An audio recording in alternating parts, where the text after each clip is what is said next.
Welcome you all to this session of Lunch and Learn. And my name is Guy Blood, and I'm the current president of the Edmonton Interfaith Center. And it's always lovely to have these Lunch and Learn events because the Edmonton Interfaith Center is such a wonderful organization involving people from all different faith backgrounds. And this is one of our opportunities to get together and hear a perspective that we may not have heard about before. We've got a wonderful speaker to talk with us today, Pierre Rousseau. And I'm looking forward to his introduction later by Karen. And before that, I'd like to acknowledge that we're indeed on Treaty 6 land. Treaty 6 was an agreement made between the chiefs of the bands that lived in the prairies, in this particular part of the prairies, Saskatchewan and Alberta. They had noticed that there was surveyors and settlers arriving in the land and just making themselves at home, and they felt like they were being pushed aside, and they requested the government of the day to have an understanding, a contract. And indeed, they had a meeting with the Governor General and set out terms of actually giving the land to the new authority and being restricted only to small parcels. Each band had a small parcel within the area. And the agreement was that they would get medicine and supplies and money and all kinds of things from the government for this ceding of the land. And the government didn't really live up to its obligations. And we've been living with the memory of the abuse and the trauma that's been caused to people for all these years. And we're trying hard. People throughout the country are trying hard to compensate for that in some way and acknowledge it. And this is part of our acknowledgement that they've been abused and they need to be compensated in some way, and we have people working on it. And with that, I would like to ask Karen Gall to be our host today, and she will take over from here. Thank you. Can we ask everyone else to mute themselves, please, except the speaker? Good afternoon. I guess we're straddling morning and afternoon. I'm so pleased to introduce Professor Pierre Rousseau, our guest speaker for today's Lunch and Learn program. I have known Pierre since he taught my now adult children in the French immersion program in what was then called the St. Albert Protestant Separate School Board. It is now rightfully designated the St. Albert Public School Board. Our family is Jewish, and with the Protestant designation and the only other educational option in St. Albert being the St. Albert Catholic School Board, it was often difficult for our children to find teachers and administrators who understood what it was like for them as minorities in the school. But Pierre was not just a sympathetic ear. As a teacher and then principal, he promoted both interfaith and multicultural understanding, and I have had the privilege of working with him on many projects and programs over the years. Pierre Rousseau taught in St. Albert from 1989 to 2019, acting as principal of Sir George Simpson from 2008 to 2019.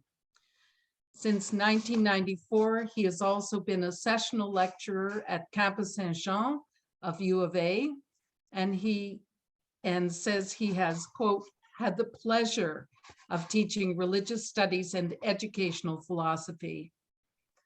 Pierre completed a master's in religious and moral education at the U of A under the guidance of Eamon Callan and William Hague. From 2005 to 2007, he was seconded to Campus Saint-Jean and completed all courses in a PhD program in educational philosophy. Pierre retired from the school division in June of 2019, and his new calling is to share his passion for education with teachers in training at Campus Saint-Jean and King's University as a part-time sessional lecturer. His students are very fortunate to have Pierre as their instructor, and I'm so pleased he was able to find the time to join us today. Pierre. Thank you, Karen, and that's an honor. I think that you spoke too highly about me here. I think that I'll do the Not best at I can all, because not at there's all. quite a few things. You know, it's interesting that you refer to the district as a Saint Protestant board, because at the time, you need to know, I studied in Quebec years ago. My wife and I married very young. We had a child while we were students. So my wife has a degree in biology, but she took 8 years to finish it. And then one thing we didn't know is that you need money to live, right, at some point. So we had no jobs back in the 80s. So I applied to go everywhere in Canada. And my interview with Bernie Poulin, the principal at the time, said, Saint Protestant board. And I said to him, Bernie, I'm not sure. And I really like Monsieur Poulin. I said, it's great, but I'm a Catholic. I may not be able to work with you. He said, Saint Protestant, that was back in 89, is very much like a public board, right? He explained this, so that was good. But just the small trickle. And I have to say, my second year teaching is when I had a chance to teach Wendy, Karen's second daughter. I also taught Melanie in phys ed a little bit, but Wendy was in my grade 5 class, and I recall she wrote an amazing paper on the state of Israel and her Jewish faith. It was very, very impressive what she did at the time. So I will share my screen if I can have permission to do so. I don't see me as a host right now, but I'll try. And then I'd like to say a few words about this. Oh, I think it's going to work. Here we go. Now, a few comments on this one here. Karen mentioned that I taught those years. So when I moved here, I also started a master's degree in moral and religious education. I was really interested by this. At the time, it was at the U of A, the Educational Foundation Department offering that. Now it changed for something that is, I think, less attractive, Ed Policy Studies, but at the time it was Educational Foundation.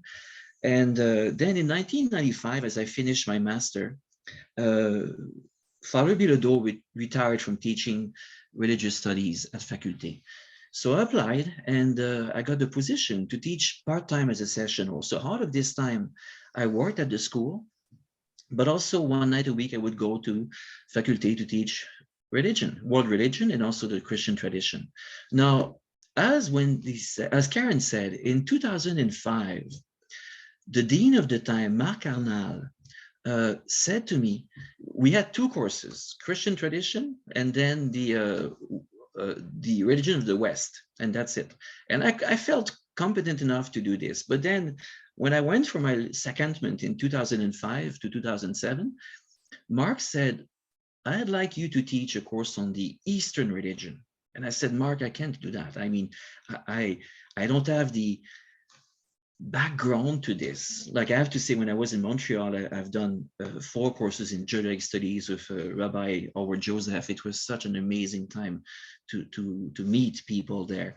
And I have also many friends, French-speaking friends who are Muslim, but to teach about Eastern religion, I said, you know, I would feel like an imposter. Maybe some of you know this feeling sometimes. You're called to do a presentation, you say, this should call someone else. I'm not qualified to do that. So Mark insisted and insisted. So after a while, I said, okay, give me some time, I'll do it. So I spent the summer reading about Hinduism, Buddhism, Confucianism. The more I read, the more I found similarities and common background in so many things that I already knew from the Jewish faith or the Catholic faith or Christian faith, if you wish. So, but I still had this feeling. So I have to say first, thank you to Marc Arnal for giving me this chance and opening my horizons. Then at the same time, I was able to reconnect with Karen and the late Dr. Gall as they were leading together the John Humphrey Center for Peace. So I was able to take delegation of students. They had this amazing Building World Peace Conference. So my faculty students were involved, but what I'm saying is that this allowed me to meet so many people from different faith into this organization and attending sessions with this. And then making contacts like this, I also have to say thank you to Mary Simuang. She was an office staff at the faculty. And at one point I was talking to her, I said, you know, Mark wants me to teach this course about Eastern religion. He said, well, she said, I'm Buddhist. If you wish, I can make you to visit the Lao Buddhist temple. I said, really? So I kind of thought, well, that's interesting. This was the beginning. So these 3 people, I have to say to many others also, including Dr. Gall, really helped me to overcome my own limitations. And that's the first thing I want to say. Whoever is in teaching position, I think that it's great sometimes to make the contact. And I have stories about each of them. Let me just move this to present if I can. Well, I'll go this way. I think it's going to be easier. So I want to say something about each of those places, amazing places I had to visit. And then in the spirit of what Mr. Blood said about the First Nation, we'll finish with some native comments on this one as well. So Mary gave me the contact. She was an office staff, but she also joined us. I have to say that Macarnal was very supportive. He would also provide the faculty bus, so we could actually go there as students in the evening and meet people. You need to know something about my first, how can I say, cultural experience of the Buddhist temple. I'm in fairly decent shape, you know, and I'm good health, but to sit on the floor for an hour and a half is a challenge. And that was my first thing. But, you know, we go there. I had no idea. Downtown Edmonton, in this house that looks like any other house, they have this place called the Lao Buddhist Temple. So we go there. We see some other people and 3 Buddhist monks sitting there in this altar, if I may say, for lack of a better word. And then I've learned how amazing our students are. So we have a group of about 20 students coming with me. They sat together. We also had an interpreter because most of the people there would not be able to speak in English, the Buddhist monks, I mean. But they talk about their own personal experience, their journey, and someone was translating to us. And 2 things happened that I have to say, you know, that are just incredible, amazing blessings. The first one, before we left, all of us received a gift. And I didn't expect that. I had no clue what was going to happen. So all of us received something, a token of something cultural about the Buddhist temple. Nobody noticed, but one of my students, who was an amazing young woman, very, very, I want to say, for lack of a better word, very spiritual, very quiet that night. Unlike the others, she was offered a beautiful silk scarf. And she thought everybody had one, so she didn't realize that she had something different. Then we went outside. I'm going to come back to the silk scarf. But also another thing that just surprised me, one of my students also had spent 3 months in Thailand, and she learned their language only in 3 months. This is how gifted are some students. So at some point, she took all her courage and started to address the monks directly in their own language. They were so surprised, and so I was. But I would have never told that. And she was French-Canadian, like Marie-Claude Poirier was her name, and doing that. So we had this amazing conversation. One of the lady who was the host there said to me after, you know, after that meeting, so we were back to the school. So the week after, I meet with the students, and then she said, you know, that student that was offered the silk scarf, this is a very special gift. Somehow the monk saw something in her that he didn't see in others. I don't want to have some kind of segregations. When I said that to her, she started to cry. So I don't know. But you know, you need to say the contact, to be able to meet people, to learn from them, to interact with them. Not only that, not all of them went, but they also re-invited me on the weekend for some celebration. It was just fantastic how they had food ready, lots of community people there. I had to sit on the floor again, but I tried to practice on this one, but I was able to do this. So that was the first visit out, if I may say. So I got really encouraged about this. So in that same course, we also went to the Hinduist temple on Sabbath Trail. You may drive by this sometime if you go to St. Albert. Now, I want to say this also. Most of the visits were about an hour. I don't want to take too much of time. So we took the bus, we go there. Now, I should have checked the name. I apologize. In the Hinduist faith, they have this very special evening in the fall. It's the night of the light, and they have so many things happening there. So as we walk in, and I want to explain another story about those people here. As we walked in, there's quite a few community members. We don't have monks, but we have what we call the Brahman, the person who's kind of in charge, if I may say, welcoming us. Now, and this is why I really felt as an imposter, but in my academic preparation for this course, as I've said, I read lots and lots and lots. Allow me to say, and I apologize if I don't make it clear enough or nuanced enough, but you know, I learned about the Hinduist faith reading, again, very theoretical knowledge, that there are 4 levels of desires.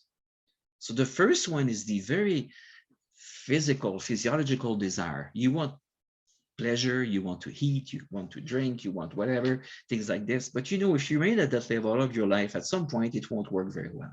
Then they have a second level, desire for success, where you're ready to sacrifice on some of your personal desire to progress and eventually reach a certain level of success. Now, in the book again, the author would say that North America is stuck at this level, level of success. Then the third level was the level of service, where people realize that, you know, in this quest for happiness, even if you have lots of money, if you have lots of success, at some point you may feel empty. There's something else needed. And then this level, which is also called the levels of the religious level or level of service, is where you somehow serve people in your community. But then he said, then in the 4th level, again, the author, very theoretical so far, I come back to my visit, the author said, there's a 4th level where you realize that whatever you do, you might not have a big impact because, you know, there will always be poor people, always be sufferings. So then there's a level of liberation where you give up and go further than that. Now, in my teaching, in class, I've said to my students, I have to say it's cultural. I don't understand this. Most people I know look at Christianity or perhaps the Jewish faith, Islam, as a quest to the 3rd level, to serve others. And I don't see how liberation might be higher than service. One of my very keen students again, so we go there, there's lots of people because they celebrate that feast. And the Brahman is welcoming us. He had a chair for me at the back. And I could sit there, but many of my brave students would sit on the floor on their knees, would sit down. And then after that, he wouldn't let us go because in the basement of the temple, they had this feast. So I had to go get the bus driver. He said, come in, Remy. I mean, you have to come with us. We cannot go now. There's food. So we spent 2 hours. We ate with people, interacted. One of my students, his name was Philip, and he talked to the Brahman, and he said what I just said to you. He said, you know, in class, we learned about the 4 levels. He says, oh, good for you that you learned that. He said, why is liberation? Why? Like someone like Mother Teresa, who's just serving people over and over and over all of her life. Why is she not at a higher level? He smiled to Philip, the Brahman, and he said to him, Mother Teresa is at the liberation level. She gave up on everything. What I'm saying is that in a very Western dichotomized process, I never catch that thing that, you know, this is not simply divided. You needed someone like this to tell this young student, and of course he shared the story with all of us after. I have to say, and I'll bring this at the end, but the comments on the way back, and then when we go back in class, they may forget what I say about teaching, but they will never forget the people, the interaction with people. So that's one of them. Then I have to say that thanks to Karen and also to Rabbi Gila, we also were able to visit the Beth Ora synagogue. With the pandemic, everything was kind of backwards, so we couldn't do much. We did visit them back in 2018, and Karen was there on that picture. You can see her. I was able to go back this year in March. And again, it was very generous from Rabbi Gila to just welcome us here. Now we walk into that again. And of course we walk in the Beth Ora synagogue. And again, my students, again, and I really love the way Rabbi Gila and Karen did that. The first thing they would have to do is to have the students sitting at the back of the synagogue with chairs in a circle and to ask questions and to answer. And one thing that really struck me, and of course I read this, but I didn't know all of this until someone says that. Rabbi Gila and Karen said, as we do now, whenever some people sit together in a quest for God, or talk about God, or talk about spirituality, That's the essence of the Jewish faith. We talk to try to find this. And this is open, she said, to everyone, man, woman, regardless of your ethnic or cultural background. So all of my students were so interested by this.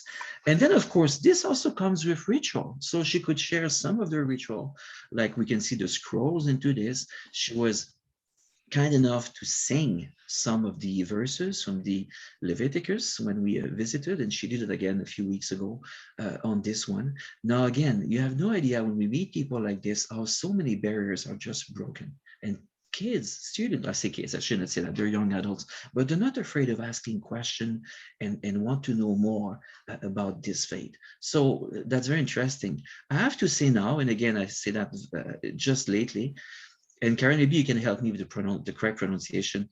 We did speak about bar mitzvah. And because I remember when these bar mitzvah and Nathaniel Friedenthal bar mitzvah and his sister Miriam years ago, because so many people would come from their, I don't know, even from the States and come to celebrate this time where the kids, you can correct me, Karen, are old enough to do that. But then Rabbi Gila said, it's something that just struck my students, all of them, and they spoke to me on the way back. She said, well, we say bar mitzvah, but there's also a term for the girls.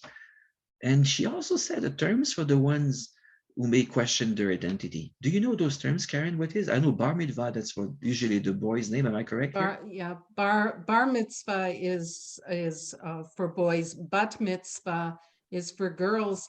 I don't know whether she meant b'nai mitzvah, children of mitzvah. I'm not sure. Something, I think it was the word child, something like this, but I may be wrong. But that's Nay. exactly, no, that was impressive. You know, she wanted to be very inclusive in her presentation, and we could learn lots of this, and also the simplicity, and in a very good sense, of her welcoming to what we come here just to learn. None of us had a background in a cultural, personal background in that time in Jewish studies or something like this, right? So it was very interesting to see what they had to say, and also many different things that were shared with us at the time. Now, again, for the students coming with me, I have to see on the picture on the right-hand side, that's our bus driver. He's not coming with me all the time, and he wants to learn all the time about this here. So it's interesting that he would actually take the time and join us into those visits as well. Students come back again at school. We speak about this, what they have learned.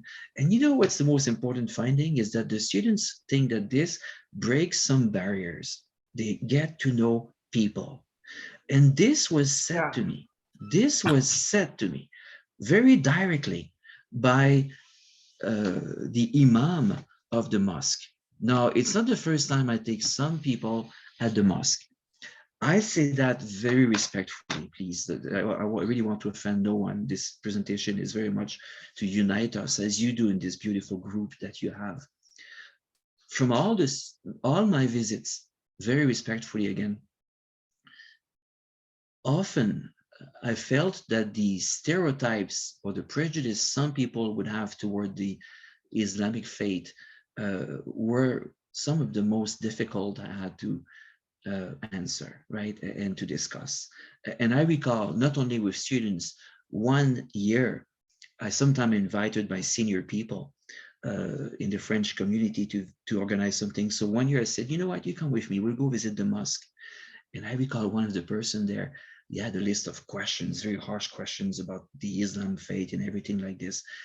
Now we go to the Al-Rashid Mosque, the older one, I believe, in Edmonton.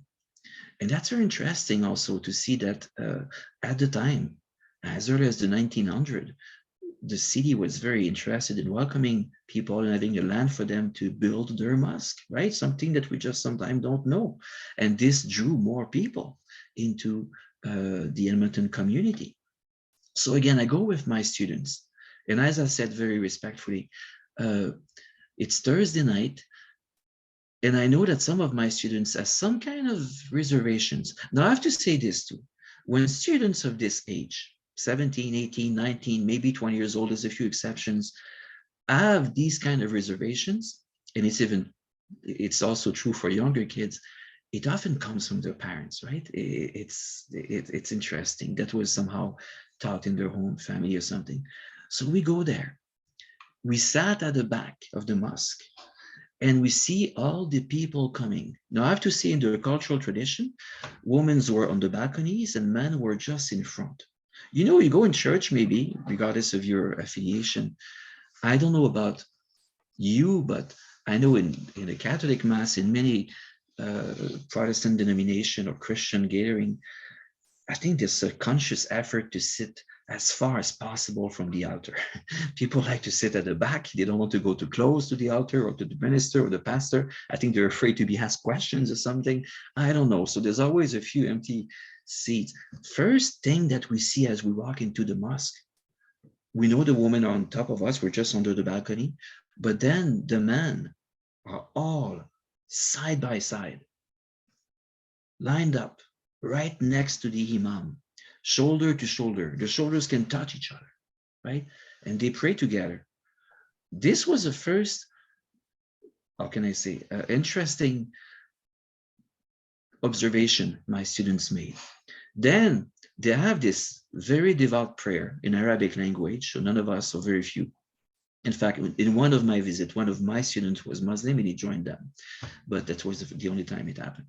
And then at the end, not only the imam, but also other people from the community who just finished their prayer came at the back to sit down with us. And as Rabbi Gila did at the synagogue, they asked us to ask questions. Now that's interesting because there's some very interesting questions to be asked, right? Now, you know, they answered beautifully well. I recall people, and I say two things. And again, those are people talking. I'm just a messenger here. So you may have some very strong feelings about this. I don't know. But it was interesting, again, to break some barriers. Three things that they have said answering our questions. The first one, they said, we love when we meet students and people like you. Come over, bring friends, not to convert you, but just because you put a face on Islam or people, as opposed to simply reading people talking about this in media or papers or whatnot. Then the question came, one girl asked very politely, you all have beards. Why?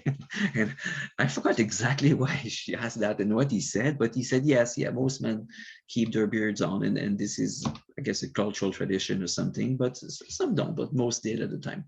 Then, of course, that was the big question. Some students asked about women. Now, I don't know, again, no mean to offend anyone, but I want to say what he said because it just gave a different perspective.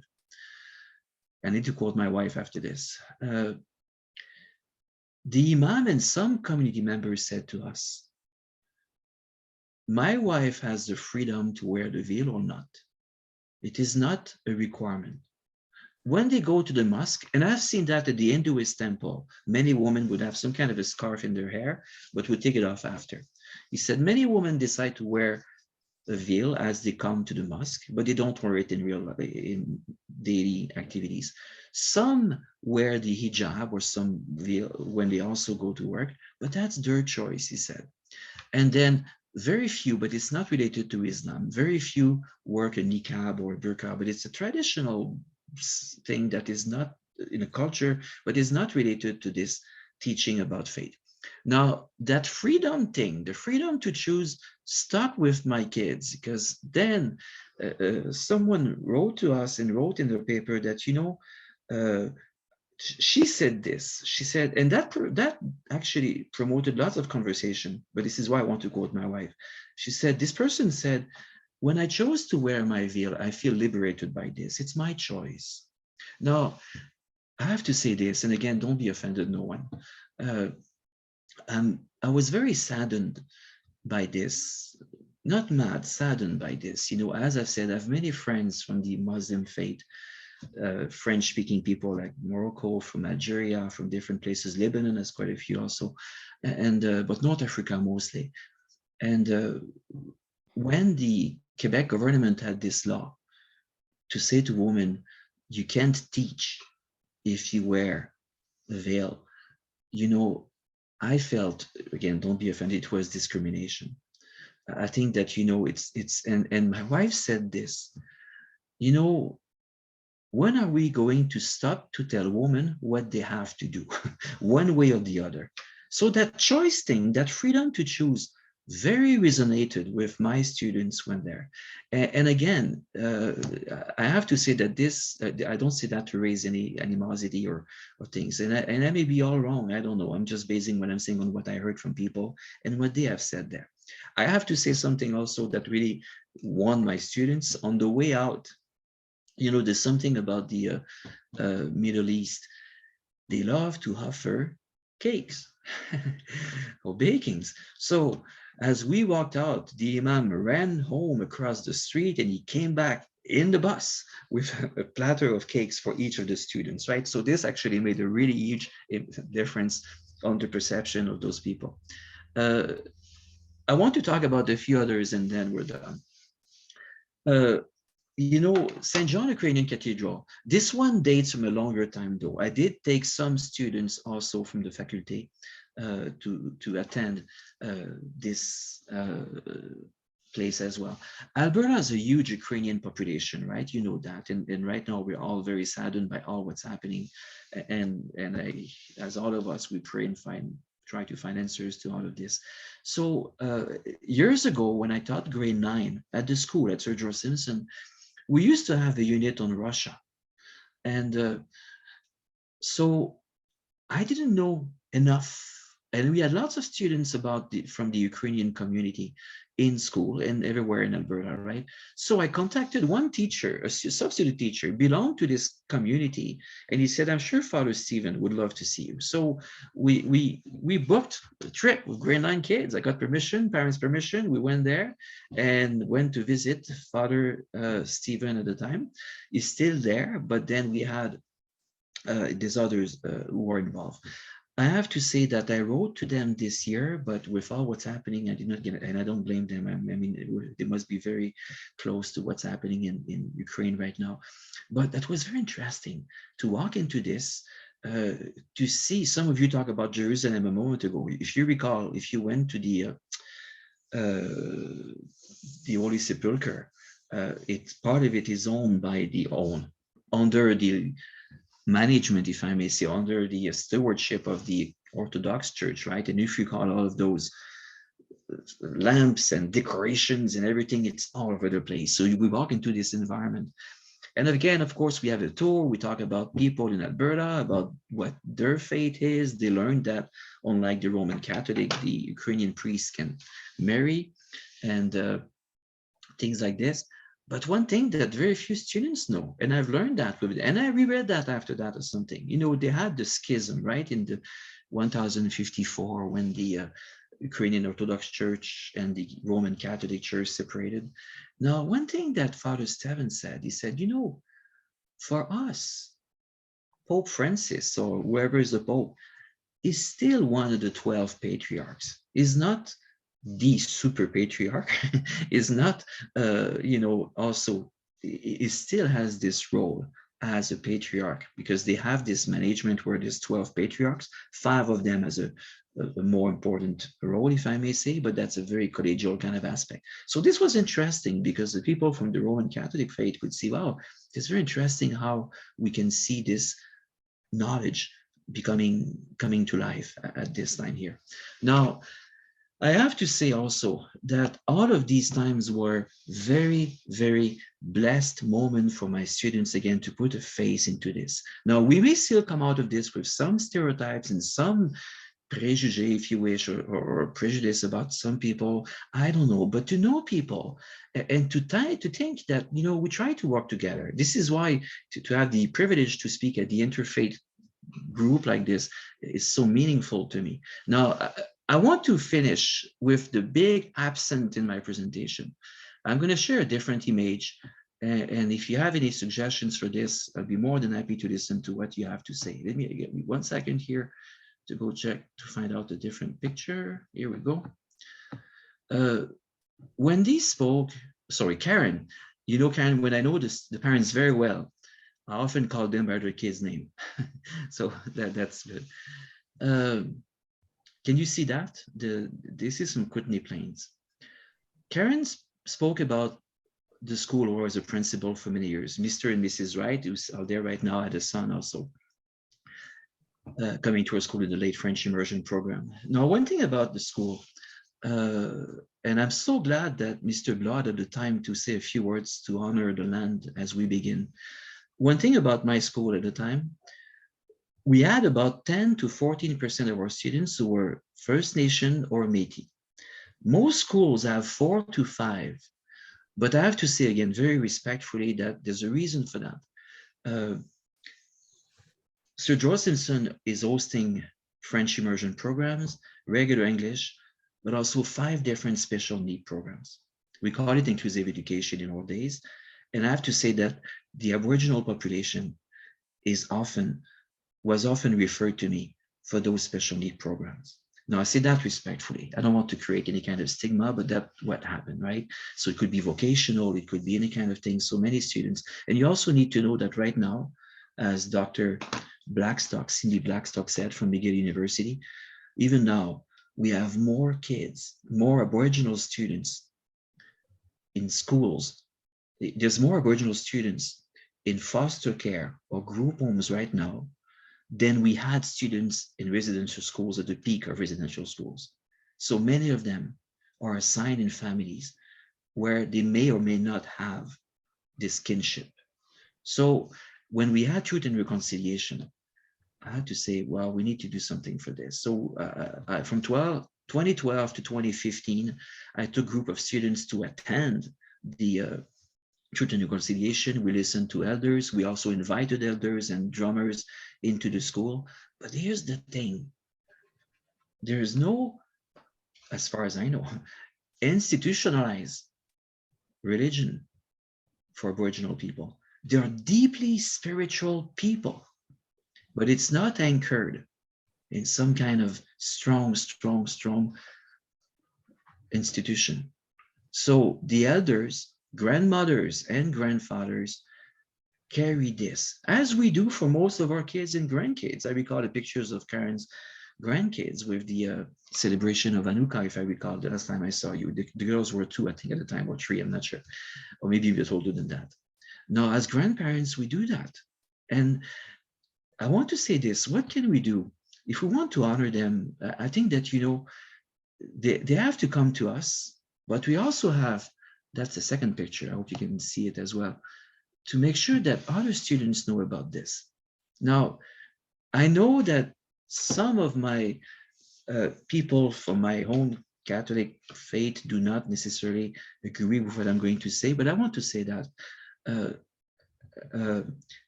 talking to some of the elders, talking to some of them, right? And again, they're deeply spiritual. When they come to the school, when they came to us, or when we try to go different places, they try to teach about their own beliefs about the Creator, the creation. So this is a picture we took at Kootenay Plains on our direct trip. And not at the same time, but after the picture, this boy was also a foster home kid, Xavier, right? And I could say a whole story about this, but a different time if you wish. But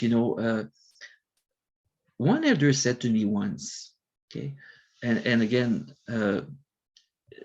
this is not perfect, but this is a Sundance site in Kootenay Plains. Now, this is not a teepee, but you can imagine the teepee shapes, right? So he talked about the teepee philosophy. And we talk about God and creation. And he said, all of us in our own faith, we all come from different places, but we all go at the same place. We all go to God.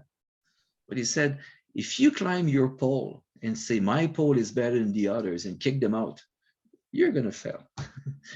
And if you say, I'm not religious, I will not climb the pole, I'm just going to stay behind and watch. Yeah, you do that. You stay behind and watch. You may have a great understanding, but you never get to the top, right?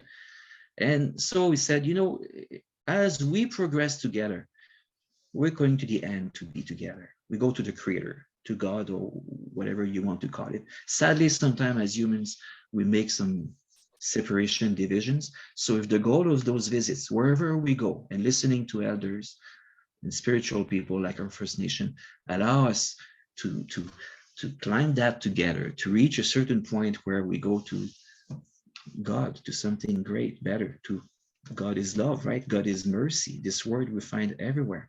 I think that when we do things, do kids need to do that? Yes. Do kids need to see people doing that? I think that yes, they do. I know it's a very typical, difficult thing to talk about sometimes with parents, with students, but you know, I've never seen one of my students in all those years saying, I wish I would not have been there. Never. At the opposite, it was always a mind-changing moment, an appreciative moment, and blessed moment. So I hope I did not offend any of you in anything that I've said. If you have any questions, I'd be happy to stay a bit of time. And I have to go at 1 o'clock to have something else at 1:30 in different places. Thank you. Merci beaucoup. Oh, Pierre, that was absolutely wonderful. I'll be the first to thank you. That was so inspirational. I want to clone you. I want to clone the program. You know, we've been using the term a lot in the last few years, religious literacy, and that's what is so lacking. Religion in the public sphere is not popular right now, and ignorance will be filled. The vacuum created by ignorance will be filled by something, and often it's misinformation. So, thank you so much. Now we will take questions, please. Either hand up or just start talking. I'm watching you all. I'm watching to see are there any questions. Hi, Pierre, it's Karen here.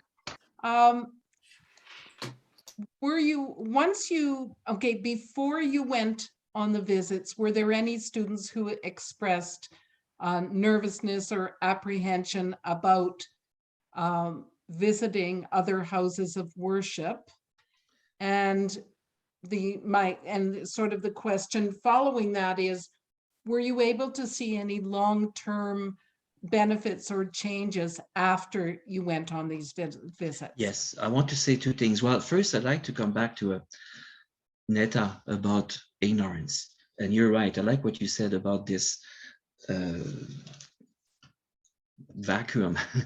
and you're so right. So many people, you know, the internet never sleeps, right? And kids can find so many different things. And it's sad because some people use the name of God to promote other things than love and mercy and compassion. And that's very sad. This is why I think that. Now, back to your question, Karen. Not many, but yes. And there's two kinds.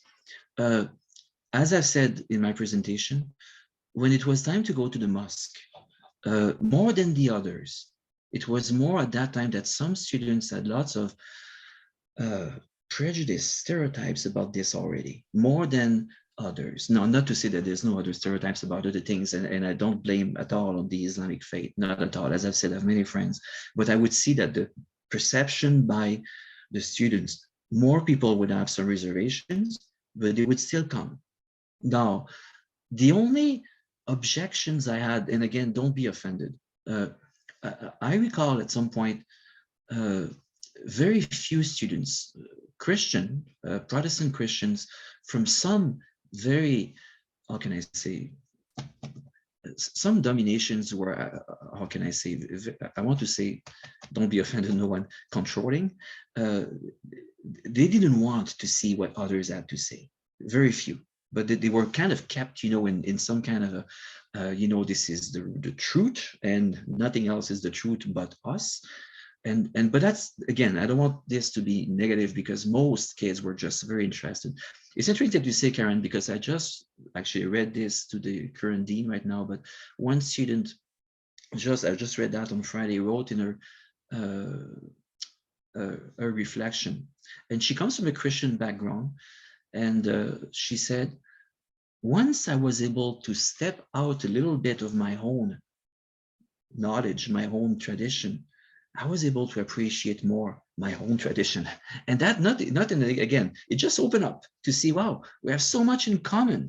We have so much in common. And that's the thing that most of them learn. So back to your question, Karen, sometimes there's a little bit of opposition, but not much, either those two things. And I hope I don't offend anybody here about what I said about the mosque. In fact, that was the most pleasant visit and interesting, but I knew that more barriers were there. But then the other side was, No, we don't need that. We don't need to see what they have to say. And I find it sad. I had a chance to pray with Buddhist monks, with Hinduist people, to pray with Muslim people, to pray with Jewish people. Not one of them ever said to me, you cannot pray with me, go somewhere else. Never. And I went to the Anglican church sometime also. I mean, that was interesting. So those are the two kind of things that happen sometimes, but you're not the majority. At the opposite, students are just so impressed by what they see. Yeah. Thank you, Pierre. Sheikh, I see. Sheikh, you've unmuted yourself. Yeah, I have a more like a comment. Pierre, if I got your name right, because I joined kind of late. You did a marvelous presentation. Thank you. Summing up the issue, which is basically at the core of the religions. Humanity is closer. The problem is with those who go into the extremes. Yes. So just being a Muslim throughout my life and being a lifetime member at the interfaith, I'm just going to remind the interfaith people when this was promoted, which really sums up the presentation that was given today. And I just found it in my stash lately. So anyways, the presentation is very right to the point, given that you only had a limited time. It's fantastic, but because I'm a Muslim, I'm just going to comment on the Muslim side of things. Please do, please do. Yeah, when you go to the mosque, of course you are received as a guest, and whoever in the mosque would present their good side to the rest of the world. But just the issue of hijab, the veil, for example, when you see parents dressing 4-year-old girls and 6-year-old girls in the veil, this is really conditioning them. But yes, in all the religion aspects, there is a choice. And those who take leadership in every religion impose their own views and their own convictions. If the people are given a very open leeway to start off with, especially living in Canada, they can attach themselves into spirituality in whichever shape they would. But the society is not giving them that chance. But you did a very good presentation summing up the whole issue. Thanks a lot. Thank you, Mr. Sheikh. And again, I didn't mean to offend anyone about this. It was a very odd topic for some of my students, and I appreciate the answer you gave. I want to say that as a French Canadian who moved from Quebec 30 some years ago, I know that when you go, and I'm sure that many of you would agree with this, when you go to a different environment, somehow you want to carry with you, you get a deeper attachment to some of your tradition, and you want to carry them over or something. Now, I thought, and maybe I'm wrong, I don't know, but I thought that at 12 years old, the girls would make that choice. And I know some students who said, well, I used not to wear the veil. Sometimes I do, sometimes I don't. But my mom had always allowed me to decide. And that was amazing for me to hear that. That's exactly the essence of this. But I know it's a tricky thing. And about the Quebec thing, I'm just worried about this. You know what? It's so sad. I mean, in a way, my wife also said that, and she's right. And we're going to prevent some women to have a rightful work employment, and just for religious reason. So when are we going to stop telling them what to do? Well, how about they have the choice or something? And of course, it takes chance. I think that back on the 4-year-old case or something, I think most parents want to give guidance to their kids and give them a foundation to help them in good times as in bad time and dark times. And I think I commend them for that. But of course, you're right, the comments about the leadership has a huge impact. But thank you. I really appreciate you sharing this Thank you, Jake. Thank you for coming today. It's really interesting. Yeah. Thank you. Thank you, Sheikh. Thank you, Pierre, for your answer. I'm with your wife. Do not tell women what to wear. And Len has his hand up, please. Mr. Rousseau, thank you so much. I'm wondering what could be done to inspire more teachers at both the high school level or the post-secondary to continue your legacy. I think that, I want to say two things. The John Humphrey Center for Peace, when Karen and Jerry Gall did that, was a great step toward education. And they reached out to many, many schools because peace has to be a common goal. And what they said correct me if I'm wrong, Karen, at the time what they said, and the crew of people working with them would say that, most religion, if not all, promote peace. And if they don't, there's something they don't get, somewhere, because to use the name of God to promote war is a blasphemy, as simple as that. So something like the John Humphrey Center for Peace, the goal is peace. Then you can reach out to those people who want to. You have invited Romeo Dallaire. I recall, I forgot the time of this, and he came to talk. It was beautiful what he said. I think that was very interesting. The other thing, I think it's possible. I want to be optimistic. Look at the First Nation. You would have invited me 5 years ago or 6 years ago. I would not have said a word about this, maybe a bit more than that, 10 years ago, let's say. But they manage now that we promote this, that people know Mr. Blood, this began with the acknowledgement of the land and with some personal comment, right? We have more elders now. Each school had to do something about this. I think that what